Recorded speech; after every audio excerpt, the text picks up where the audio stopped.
segunda parte de esta meditación del día de hoy, a la liturgia de la palabra.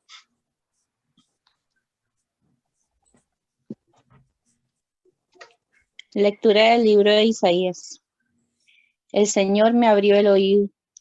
Yo no resistí ni me eché atrás. Ofrecí la espalda a los que me apaleaban, las mejillas a los que me mesaban mi barba. No me tapé el rostro ante ultrajes ni salivazos. El Señor me ayuda. Por eso no sentí los ultrajes. Por eso endurecí el rostro como pedernal, sabiendo que no quedaría defraudado. Tengo cerca a mi defensor. ¿Quién pleitará contra mí? Comparezcamos juntos. ¿Quién tiene algo contra mí? Que se me acerque. Mirad, el Señor me ayuda. ¿Quién me condenará? Palabra de Dios. Te Te alabamos, Señor.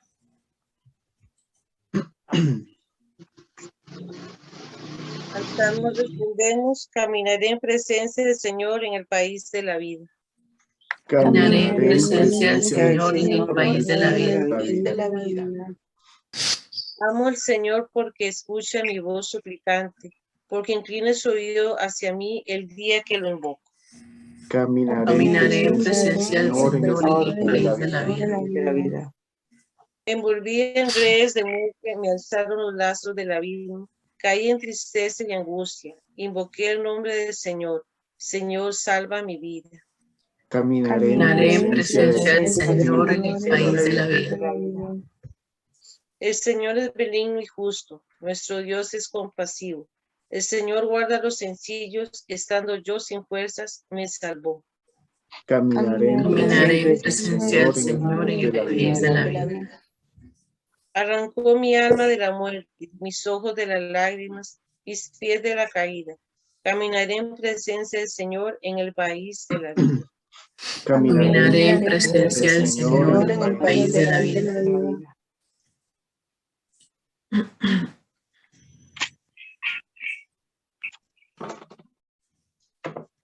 Lectura de la carta del apóstol Santiago. ¿De qué le sirve a uno, hermanos míos, decir que tiene fe y no tiene obras? ¿Es que esa fe la podrá salvar? Supongamos que un hermano o una hermana andan sin ropa y faltos del alimento diario y que uno de vosotros le dice, Dios os ampare, abrigaos y llenaos el estómago, y no le dais lo necesario para el cuerpo. ¿De qué sirve? Esto pasa con la fe. Esto, si no tiene obras, por sí sola está muerta. Alguno dirá, tú tienes fe y yo tengo obras. Enséñame tu fe sin obras, y yo por las obras te probaré mi fe. Palabra de Dios. Te alabamos, Señor. Canta, aleluya, canta, aleluya, Señor. Canta, aleluya, canta, aleluya, canta, aleluya, Señor. Lectura del Santo Evangelio según San Marcos. En aquel tiempo, Jesús y sus discípulos se dirigieron a las aldeas de Cesarea de Filipo. Por el camino, preguntó a sus discípulos, ¿quién dice la gente que soy yo? Ellos le contestaron, unos Juan Bautista, otros Elías y otros uno de los profetas. Él les preguntó, ¿y vosotros, quién decís que soy? Pedro le contestó, tú eres el Mesías. Él les prohibió terminantemente decírselo a nadie y empezó a instruirlos. El Hijo del Hombre tiene que padecer mucho, tiene que ser condenado por los ancianos, sumos sacerdotes y escribas, ser ejecutado y resucitar a los 3 días. Se los explicaba con toda claridad. Entonces Pedro se lo llevó aparte y se puso a increparlo. Jesús se volvió y de cara a los discípulos increpó a Pedro. Quítate de mi vista, Satanás. Tú piensas como los hombres, no como Dios. Después llamó a la gente y a sus discípulos y les dijo: el que quiera venirse conmigo, que se niegue a sí mismo, que cargue con su cruz y me siga. Mirad, el que quiera salvar su vida la perderá. Pero el que pierda su vida por mí y por el evangelio la salvará. Palabra del Señor. Gloria a ti, Sí, Señor Señor Jesús. Jesús. Bueno, qué alegría, qué gozo esta oportunidad que tenemos nuevamente de encontrarnos y meditar unos minutitos de esta palabra del día de hoy, de este evangelio y de estas lecturas que tienen unos mensajes muy importantes, unos mensajes, una reflexión que nos tiene que llegar al corazón, no solamente a los oídos, tiene que llegar y traspasar y llegar hasta nuestro corazón. ¿Cuántas veces a lo largo de nuestra vida hemos escuchado este pasaje? ¿Cuántas veces hemos escuchado este evangelio donde Jesús le pregunta a los discípulos: ¿quién dice la gente que soy yo? Y la respuesta que los discípulos les dan, repasando lo que dice el evangelio, es que unos dicen que Juan el Bautista, otros que Elías, o que uno de los profetas.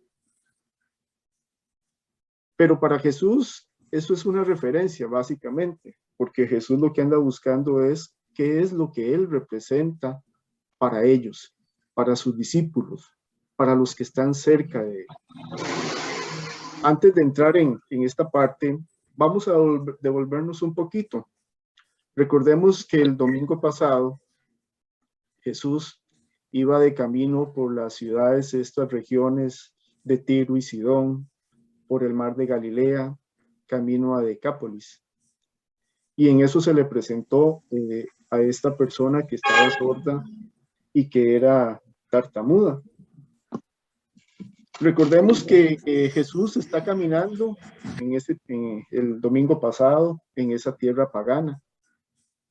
Hoy también Jesús está caminando por las aldeas y se dirigen a las aldeas de Cesarea de Filipo, tierra pagana, tierra que no cree en ese Dios de Israel, gente que estaba excluida, gente que, de acuerdo a esos preceptos judíos, era gente que no estaba dentro del plan de salvación de Dios, de Yahvé. Y resulta que Jesús hace milagros, camina con ellos y tiene ese encuentro. Y un encuentro, como lo meditábamos la semana pasada, más que encuentro, es algo íntimo, ¿verdad? Es algo muy cercano, porque Jesús utiliza su saliva para curarle a esta persona su sordera y su tartamudez. Jesús les da a ellos, a esos excluidos, esa oportunidad de pertenecer también a ese plan de salvación. Le da a ellos esa oportunidad de aspirar a esa vida eterna, como también los tenemos nosotros hoy, cada uno de nosotros. Cuando Jesús le pregunta a sus discípulos: ¿y ustedes quién creen que soy yo?, se da una profesión, una confesión de fe, tema importante que vamos a meditar el día de hoy, que tiene que quedar resonando en nuestros corazones. Pedro, en esa confesión de fe, que es una revelación que hace Dios, que hace el Espíritu a través de Pedro: tú eres el Mesías. Al decir tú eres el Mesías, se está dando una realidad y una confesión de fe, pero también se da una situación que puede llegar en ese momento a una controversia, a algo difícil de comprender, porque el Mesías que esperaba el pueblo judío era un Mesías de poder, un Mesías que venía a destruir a ese imperio romano que tenía en opresión al pueblo judío. Esa era la concepción que tenían el pueblo judío de ese Mesías, un Mesías de ejército, un Mesías guerrero, un Mesías que venía a combatir esas injusticias de esclavitud. Pero resulta que el concepto de Mesías que tiene Jesús para ellos es completamente diferente, es completamente otra cosa. Y dice el Evangelio que Jesús les instruye, Jesús les enseña cuál es la misión verdadera de ese Mesías. El Hijo del Hombre, dice Jesús, tiene que padecer mucho, reprobado por los ancianos, sumos sacerdotes y escribas, y ser ejecutado. Y dice por último, y resucitar. Pues resulta que tal vez los discípulos y Pedro no escucharon todo lo que Jesús dijo, porque inmediatamente Pedro lleva a Jesús, lo separa y lo reprende. Jamás, Señor, eso no puede ser. Y recibe Pedro de Jesús una de las reprimendas más duras que hay en el Evangelio. Apártate de mi vista, Satanás, porque ve las cosas según los hombres y no según Dios. Estos discípulos y Pedro se quedaron con la primera parte de lo que Jesús dijo, que iba a ser rechazado, que iba a padecer mucho, que lo iban a ejecutar, que iba a morir en la cruz. Y este es el primer anuncio de la pasión. Pero se les olvidó, no tomaron en cuenta lo más importante, que era que iba a resucitar. Y quizás para ellos también era un asunto de confusión, ¿cómo resucitar? Claro, para nosotros es sencillo poder entender eso porque ya conocemos toda la historia completa. Pero en ese momento, en las circunstancias que se está dando, resulta que era tal vez difícil de comprender. Jesús reafirma en ese momento cuál es la verdadera misión de ese Mesías. Y si volvemos la vista a la primera lectura del profeta Isaías, en el capítulo 50, recordemos que este libro del profeta Isaías fue escrito antes, durante y posterior al exilio del pueblo de Israel en Babilonia. Está escrito, según los expertos, ¿verdad?, en temas de Biblia y del Antiguo Testamento, por 3 autores diferentes, aunque todo se atribuye a Isaías. Isaías, el profeta, que es el que escribe la primera parte del libro, del capítulo 1 al capítulo 39, nació 765 años antes de Cristo. Y resulta que en esto que hemos leído, en esta primera lectura, se nos da lo que se llama el canto del siervo, que ciertamente estos expertos en Biblia y en el Antiguo Testamento no han identificado si esto se refiere específicamente a un individuo o a un pueblo, pero que la tradición y los cristianos han atribuido este pasaje a Cristo por su semejanza inigualable en la vida de Jesús. Y vemos cómo desde el Antiguo Testamento se anuncia que ese Mesías, eso es un Mesías que lo van a golpear, que se va a ofrecer, que va a recibir ultrajes, salivazos y que va a estar expuesto. Y resulta que eso es lo que Jesús les quiere dar a entender a sus discípulos. Recordemos domingos atrás, donde muchos discípulos abandonan a Jesús por el discurso que Jesús daba. Hoy en día, nosotros que ya estamos aquí en Costa Rica, entrando en un periodo de elecciones, de donde todos los partidos políticos están haciendo propagandas y todos, imagínense que un candidato a presidente llegue a decir que lo que él ofrece es sufrimiento, lo que él ofrece es padecimiento, que lo que él ofrece son situaciones complicadas, pues ya ni un voto va a ganar. Pues Jesús viene como ese líder, ¿verdad? Viene como ese Mesías diciendo todas estas cosas negativas, tal vez a simple vista y en una primera comprensión, porque no siguieron, ¿verdad?, con el hilo de eso que Jesús decía, y voy a resucitar, que para nosotros es el triunfo que tiene Jesús sobre la muerte. Esa es la verdadera misión de ese Mesías, liberarnos de esa muerte, del pecado, darnos a nosotros esa redención y buscar y que nosotros tengamos esa oportunidad de alcanzar esa vida eterna. Hoy, en el mensaje que nos pasa el Papa Francisco en Twitter, nos dice: hoy el Señor, fijando su mirada sobre cada uno de nosotros, todos estos que estamos ahí, que se nos ven, al menos en algunos casos los nombres, fijando su mirada sobre cada uno de nosotros, tomémoslo personal, tomémoslo que es la palabra, es el mensaje, es lo que el Papa me está diciendo a mí hoy. Nos interpela personalmente y nos dice: hoy el Señor, fijando su mirada sobre cada uno de nosotros, nos interpela personalmente. Yo, ¿quién soy yo de verdad para ti, para nosotros? Es una pregunta que no pide una sola respuesta correcta, que no pide solo una respuesta correcta de catecismo, sino una respuesta personal de vida. El decir quién es Jesús para nosotros puede ser muy sencillo, porque como dice el Papa, lo hemos aprendido en el catecismo, nos los han enseñado nuestros padres, la iglesia, la tradición, y tal vez es muy fácil decir que es la segunda persona de la Santísima Trinidad, que es Dios, parte de esa Trinidad, de un Dios verdadero, que es el Hijo de Dios, que un montón de cosas, datos hasta históricos podemos dar. Pero eso no es la respuesta que Jesús quiere de cada uno de nosotros. La respuesta que Jesús quiere de cada uno de nosotros se da en el contexto de la práctica de nuestra vida, no del conocimiento intelectual que podamos haber adquirido de Jesús. Y aquí es donde unimos toda esta respuesta a lo que nos dice el apóstol Santiago en la segunda carta. Porque esta segunda carta la hemos venido leyendo en los últimos 3 domingos.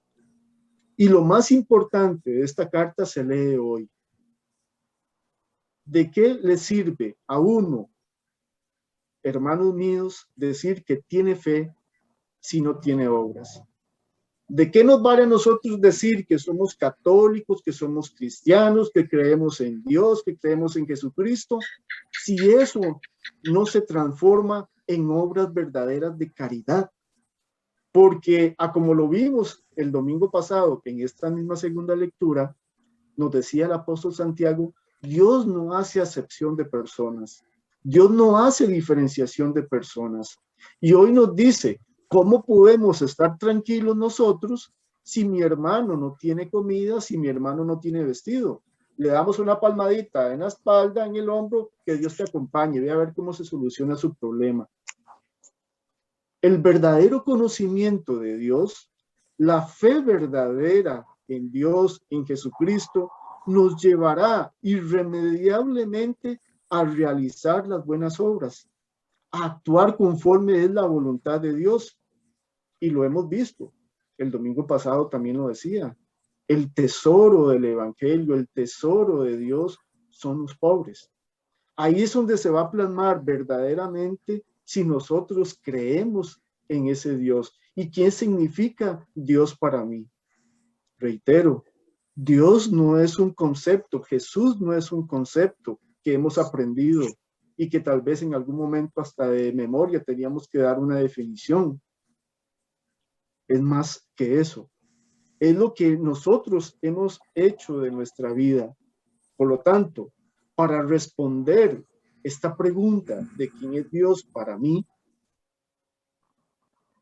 tenemos que volvernos a ver qué es lo que hacemos nosotros día con día. ¿Cómo me comporto? ¿Cuál es mi creencia sobre Dios? ¿Cuál es mi relación con Dios?